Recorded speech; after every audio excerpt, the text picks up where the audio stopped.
Hoy nos metemos con una de esas ideas que una vez que la escuchas es difícil de olvidar.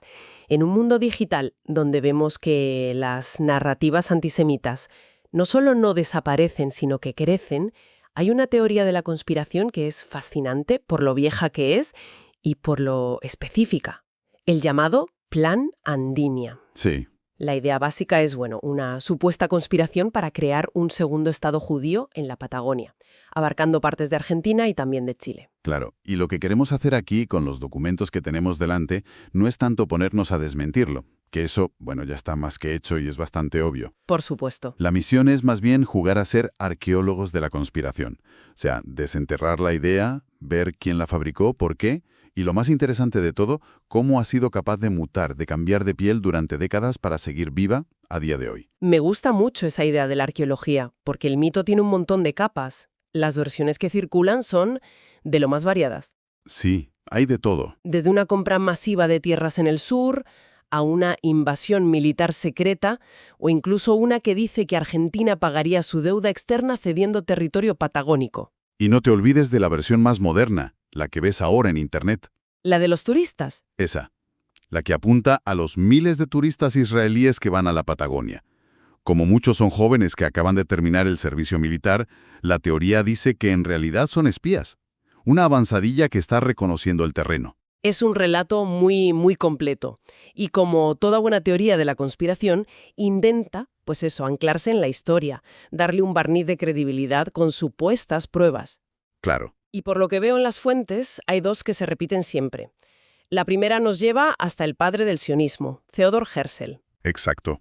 Se aferran a su libro El Estado Judío de 1896. Y aquí hay que ser muy precisos. Es verdad que Herzl, buscando una solución al antisemitismo en Europa, baraja opciones. O sea que no se lo inventan de la nada. Menciona Argentina. Sí, la menciona. Hay un grano de verdad, pero es minúsculo y lo manipulan por completo. Herzl describe a Argentina como uno de los países más ricos de la Tierra, con una superficie enorme y poca gente. La veía como una candidata viable. En teoría. Pero, Y esto es lo que omiten siempre, es lo que viene justo después. En el mismo párrafo, Herzl descarta explícitamente a Argentina, ¿y por qué la descarta? por una razón simbólica que para él era la más importante. Dice, y cito literalmente, que Palestina es la inolvidable patria histórica, que su nombre sería un llamado conmovedor para el pueblo judío. O sea, la elección era una u otra, no las dos. Entiendo. No hay ningún plan B, ni dos estados, ni nada sobre la Patagonia. La elección es tajante. Vale. O sea que la primera prueba es una verdad a medias, que en realidad demuestra lo contrario. Y la segunda, lo de los gauchos judíos. Correcto. Se refieren a las colonias agrícolas judías que impulsó el barón von Hirsch a finales del siglo XIX, para ayudar a los judíos que huían de Rusia. Ajá. Pero de nuevo, los datos son los datos. Las fuentes nos muestran dos problemas con este argumento. El primero es geográfico. Esos asentamientos no estaban en la Patagonia. Estaban a cientos de kilómetros al norte, en Buenos Aires, Entre Ríos, Santa Fe. Vamos, que ni siquiera estaban en la región de la que habla el plan. Para nada. Y el segundo problema es el de fondo. No eran proyectos para separarse de Argentina. Formaban parte de la política oficial de inmigración del Estado que buscaba poblar el país. Era algo público entonces. Totalmente público y fomentado por el gobierno. Los colonos se integraron tanto que se ganaron ese apodo, gauchos judíos.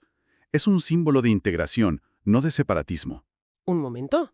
Entonces, si lo de Herzl era una mención que él mismo descarta y los gauchos judíos no estaban en la Patagonia, estamos diciendo que los dos pilares históricos del mito son falsos. Básicamente sí. ¿De dónde narices sale esta idea entonces? Porque tiene que salir de alguna parte. Y aquí es donde las fuentes nos dan el giro de guión. La gente cree que esto nace en los 70, en círculos nacionalistas. Pero los documentos rastrean el origen a algo mucho más cutre, casi patético. ¿Ah, sí? No nace de un laboratorio de ideas de ultraderecha. Nace de la rabieta de dos chavales neonazis para vengar a su padre. ¿Cómo? Explícame eso. El contexto es clave. Estamos en la Argentina de principios de los 60. Adolf Eichmann, uno de los arquitectos de la solución final nazi, vivía escondido en Buenos Aires, con un nombre falso, Ricardo Klement. Sí. En mayo de 1960, el Mossad lo localiza, lo secuestra en plena calle y se lo lleva a Israel para juzgarlo. Recuerdo el caso. Fue una conmoción mundial y una crisis diplomática enorme entre Argentina e Israel. Exacto. Y claro, provocó una reacción furibunda en los pequeños círculos nazis de Argentina. Y sobre todo, en su propia familia. Sus hijos, que vivían allí, Klaus y Horst Adolf, crearon un pequeño grupo neonazi, muy marginal, el Frente Nacional Socialista Argentino, FNSA. Y supongo que ahí empieza todo. Ahí mismo. En el 63, la revista de este grupúsculo, que se llamaba Rebelión, saca un artículo con un título que ya lo dice todo. A ver. Argentina, colonia de Israel. La República de Andinia o un nuevo Estado judío en la Argentina. Según todas las investigaciones, esta es la primera vez que aparece documentado. Es el acta de nacimiento del Plan Andinia. Es increíble. O sea, que una de las teorías conspirativas más persistentes de Sudamérica nace de la venganza familiar de dos neonazis por la ejecución de su padre. Totalmente. Y esa primera versión era un borrador muy crudo. El supuesto plan era debilitar a Argentina con corrupción, provocar una revolución judeo-bolchevique y al final quedarse con la Patagonia. Era, vamos, un panfleto de propaganda, una teoría bastante burda creada como arma de venganza política. Vale, pero eso me genera una pregunta.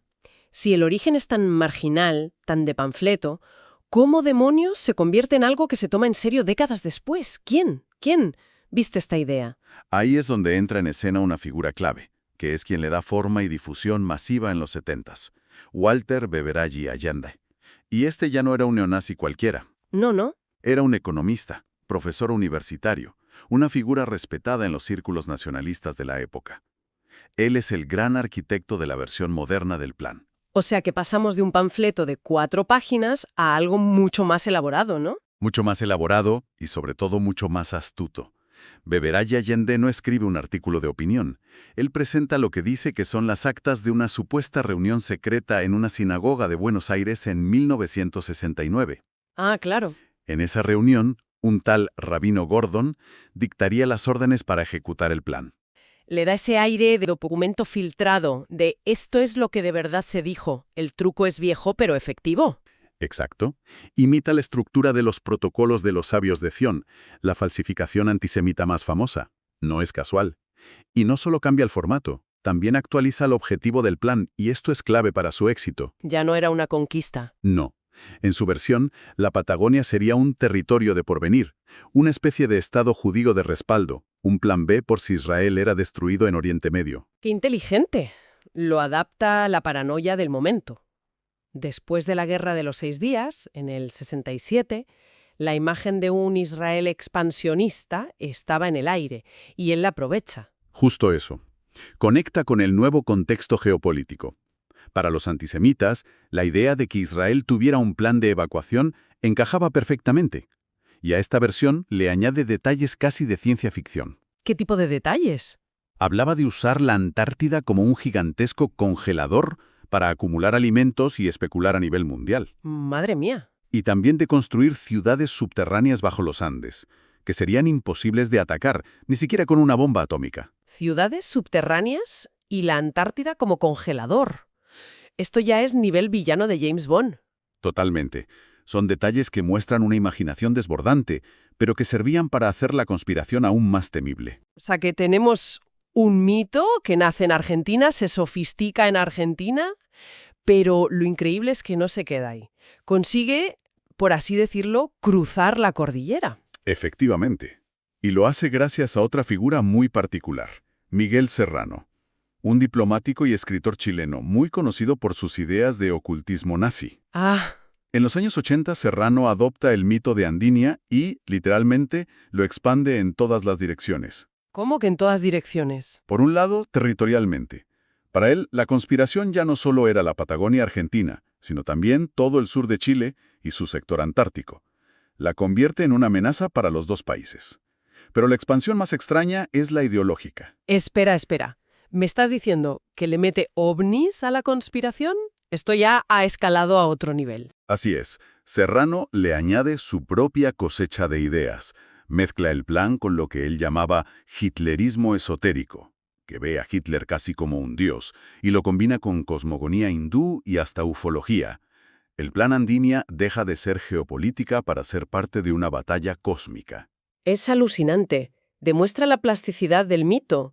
Puede ser lo que cada autor quiera. Empieza como venganza neonazi, pasa a conspiración económica y acaba siendo una batalla cósmica con extraterrestres. Exacto. Su capacidad para ser reempaquetado y adaptado a nuevas audiencias es la clave de su supervivencia.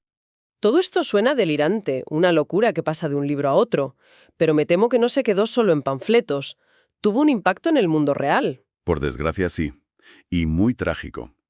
Quizá el momento más oscuro es su uso durante la última dictadura militar argentina, del 76 al 83. El testimonio más conocido es el del periodista Jacobo Timerman. ¿Qué contó él? Timerman declaró en su libro y ante comisiones de derechos humanos que durante las torturas con picana eléctrica, sus torturadores le interrogaban sin parar sobre el Plan Andinia. Le exigían que confesara los detalles, las rutas de invasión, los nombres. ¡Qué terrible! Cómo una fantasía, una mentira, se convierte en un instrumento de tortura real. Es el salto más oscuro que puede dar una idea. Y las fuentes señalan que no fue un caso aislado. Era una práctica común en los centros clandestinos con los detenidos de origen judío. La fantasía se había convertido en un pretexto oficial para la violencia del Estado. Y si traemos el tema al presente, los informes que tenemos, como los de la Daya en Argentina, confirman que el mito, lejos de desaparecer, está más vivo que nunca en Internet. Así es. El Plan Andinia se ha reciclado perfectamente para la era digital. Es un ejemplo de libro de cómo una vieja conspiración encuentra un nuevo hogar en la red. Lo ves en blogs, en foros de ultraderecha y sobre todo en vídeos de YouTube. Claro. Las fuentes mencionan uno, de un canal llamado Católicos Alertas, que lo difunde activamente, mezclándolo con otras teorías. Vamos, ¿qué ha pasado de un fanzine cutre, impreso en los 60, a un meme viral que se puede reenviar con un clic? La tecnología cambia, pero la idea persiste. Y encaja con las estadísticas que vemos. Las teorías de conspiración y dominación mundial son de las formas de antisemitismo más comunes online. El anonimato y la velocidad de la red son el vehículo perfecto. Entonces, haciendo balance, hemos seguido el rastro de esta idea. Desde su origen, como un burdo panfleto de venganza familiar de los hijos de Eichmann, la hemos visto transformarse y sofisticarse en los 70 y 80. Y finalmente la encontramos como un meme persistente que ha tenido consecuencias muy tangibles y muy dolorosas. Y esto nos deja con una reflexión final. Una pregunta que las fuentes no terminan de responder. Nos explican muy bien el cómo y el por qué. Sabemos quién lo inventó, para qué, cómo fue mutando. Pero queda una pregunta abierta, casi geográfica. ¿Por qué la Patagonia? Es una buena pregunta. Define este territorio que lo convierte en un lienzo tan perfecto para proyectar estos miedos, estos prejuicios. No se inventaron un plan para tomar la Pampa. Siempre es la Patagonia. Siempre la Patagonia. Quizás sea su inmensidad, que en el imaginario colectivo aparece como un territorio vacío, listo para ser ocupado. Quizás su lejanía del poder central, o tal vez sus enormes riquezas naturales, que alimentan la paranoia de la expoliación. Puede que la geografía de un lugar no sea solo el escenario de las conspiraciones, sino un ingrediente activo que ayuda a moldearlas, convirtiendo a la Patagonia en el escenario ideal para una de las teorías más extrañas y duraderas del antisemitismo moderno.